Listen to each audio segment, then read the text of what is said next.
Bonjour, aujourd'hui on va voir comment une boisson que l'on croit tous connaître a en fait joué un rôle absolument fondamental dans notre histoire, un véritable pilier sur lequel des civilisations se sont bâties. Alors oubliez la bière qu'on connaît aujourd'hui, pensez plutôt à un outil de survie qui a fini par déclencher une véritable révolution. La question peut sembler simple, n'est-ce pas? Mais elle est vraiment au cœur de notre récit.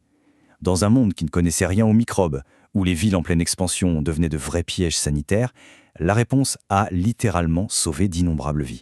Parce que cette boisson salvatrice, elle n'a pas seulement étanché la soif, non, elle a complètement transformé la société, elle a redéfini les rôles entre les hommes et les femmes, elle a créé des empires commerciaux et elle a même financé la naissance des États modernes. Allez, on plonge dedans. Pour bien comprendre l'ascension fulgurante de la bière, il faut d'abord se représenter le danger mortel qui se cachait dans chaque ville médiévale: l'eau. S'hydrater, ce n'était pas juste un besoin, c'était un défi de tous les jours. Alors mettons tout de suite les choses au clair. L'idée que personne ne buvait jamais d'eau au Moyen-Âge, c'est un peu un mythe. Bien sûr que si, l'eau de source bien pure était très recherchée. Le vrai problème, il était dans les villes, qui grandissaient à toute vitesse, et où l'eau devenait un poison à cause de la pollution. Il faut s'imaginer que les villes de l'époque, c'était un peu des égouts à ciel ouvert. Tout était jeté n'importe où, les tanneries balançaient leurs produits chimiques dans les cours d'eau, les boucheries jetaient les restes d'animaux, et bien sûr, les déchets humains s'infistraient partout. Une vraie crise sanitaire à grande échelle.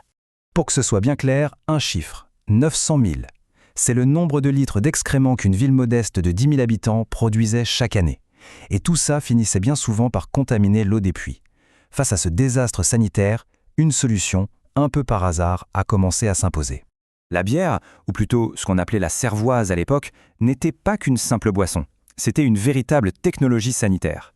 Un processus qui transformait une eau potentiellement mortelle en une source d'hydratation et de calories tout à fait sûre. Le secret, le geste qui change tout dans ce processus, c'est l'ébullition. En faisant bouillir le mélange pendant des heures, les brasseurs tuaient, sans même le savoir, la quasi-totalité des bactéries dangereuses. Et la fermentation qui suivait ajoutait une couche de protection en plus. C'était en quelque sorte une forme de pasteurisation des siècles avant Pasteur.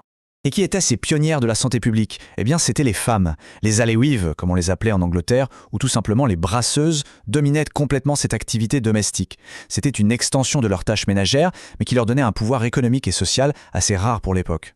Sauf que voilà, ce petit royaume des brasseuses ne va pas durer. Deux événements historiques majeurs vont complètement transformer l'industrie, la faisant passer de la cuisine familiale au grand commerce et des mains des femmes à celles des hommes. Le premier grand choc, c'est la peste noire. Une catastrophe terrible bien sûr, mais qui a eu une conséquence inattendue.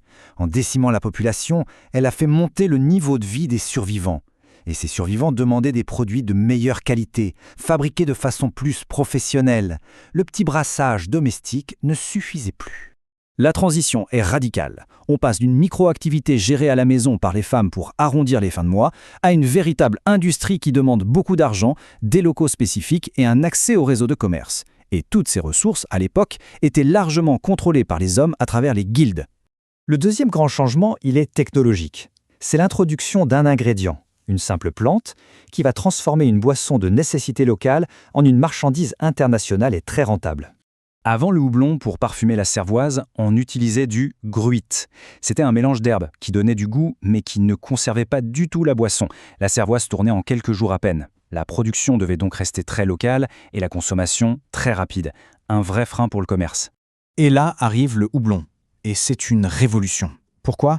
Parce que ces résines ont des propriétés antibactériennes naturelles. Du coup, la boisson, qui devient de la bière, peut se conserver beaucoup plus longtemps. Et donc elle peut voyager. La différence est juste folle. On passe d'une durée de conservation d'une semaine à plusieurs mois. D'un coup, la bière pouvait être stockée, transportée par bateau, vendue à des centaines de kilomètres. Elle est devenue un produit d'exportation. En plus, comme le houblon est un super conservateur, les brasseurs avaient besoin de moins de grains, ce qui baissait les coûts et augmentait les profits. Forcément, une industrie qui devient aussi massive, standardisée et facile à suivre, ça ne passe pas inaperçu. Et il y a une institution en pleine croissance qui a commencé à s'y intéresser de très près, l'État. Les rois et les princes ont vite compris que ce produit si populaire était une mine d'or fiscale. Pour avoir une idée de l'échelle, prenons Hambourg, qu'on surnommait la brasserie de la Ligue hanséatique. La ville produisait des quantités astronomiques de bière, pas pour les habitants, mais pour l'exportation. Ça représentait des volumes de commerce et une source de richesse absolument colossale. Et bien sûr, les gouvernements ont mis en place des systèmes de taxes de plus en plus sophistiqués. Au début, l'Église ou les seigneurs taxaient via un monopole sur la vente du gruit. Plus tard, avec la bière houblonnée bien plus facile à mesurer, ils ont créé des taxes directes sur le volume produit, les fameux droits d'accise, qui sont un peu les ancêtres de nos impôts modernes. Et attention, ces nouvelles lois fiscales, ce n'était pas pour rire. Les États prenaient la collecte de ces impôts très au sérieux. Cette citation peut choquer, c'est certain, mais elle montre bien à quel point les revenus de la bière étaient devenus vitaux. Ce n'était plus juste une boisson, c'était le carburant financier qui alimentait les administrations et les armées des nouveaux États. Et c'est là que toute l'histoire prend son sens. On part d'un problème de santé publique qui mène à une solution biologique. Cette solution crée une industrie. Cette industrie finance le commerce international. Et ce commerce est taxé pour construire les fondations de l'État moderne. C'est une réaction en chaîne absolument incroyable.